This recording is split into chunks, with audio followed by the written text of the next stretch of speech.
نحمده ونصلي على رسوله الكريم اما بعد فاعوذ باللہ من الشیطان الرجیم بسم اللہ الرحمن الرحیم۔ معزز سامعین، السلام علیکم ورحمۃ اللہ وبرکاتہ۔ جدید دلکش واقعات میں سے ایک موضوع ہم آپ کے سامنے پیش کرتے ہیں، گھر کی نعمت۔ میرے دوستوں، رب کریم نے ہمیں مکان عطا کیا، یہ ہمارے اوپر اللہ تعالیٰ کی کتنی بڑی نعمت ہے۔ ذرا ان لوگوں سے پوچھئے جو سڑکوں کے فٹ پاتھ پر اپنی زندگی گزارتے ہیں، ان کی بھی تو دل کی تمنائیں ہوا کرتی ہیں، ان کے دل کے اندر بھی کچھ حسرتیں ہوتی ہیں۔ ان کا بھی جی چاہتا ہوگا کہ کاش کوئی ہمارے لیے بھی سر چھپانے کی جگہ ہوتی۔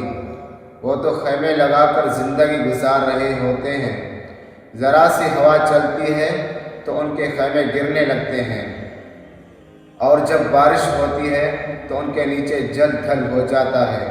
دسمبر اور جنوری کی سخت سردیاں وہ انہی خیموں میں گزارتے ہیں، جبکہ رب کریم ہمیں عزتوں کے ساتھ گھر میں رہنے کی توفیق عطا فرماتے ہیں۔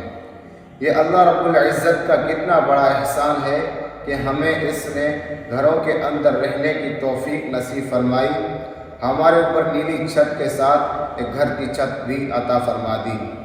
میرے پیارے بھائیوں، جو پڑھا گیا سنا گیا، اللہ تعالیٰ مجھے اور آپ کو اس پر عمل کرنے کی توفیق عطا فرمائے اور دوسروں تک پہنچانے کی توفیق عطا فرمائے۔ اگر آپ ہمارے چینل پہ نئے ہیں تو چینل کو سبسکرائب کریں، ویڈیو کو لائک کریں اور زیادہ سے زیادہ ویڈیو کو شیئر کریں۔ جزاکم اللہ خیر۔ السلام علیکم ورحمۃ اللہ وبرکاتہ۔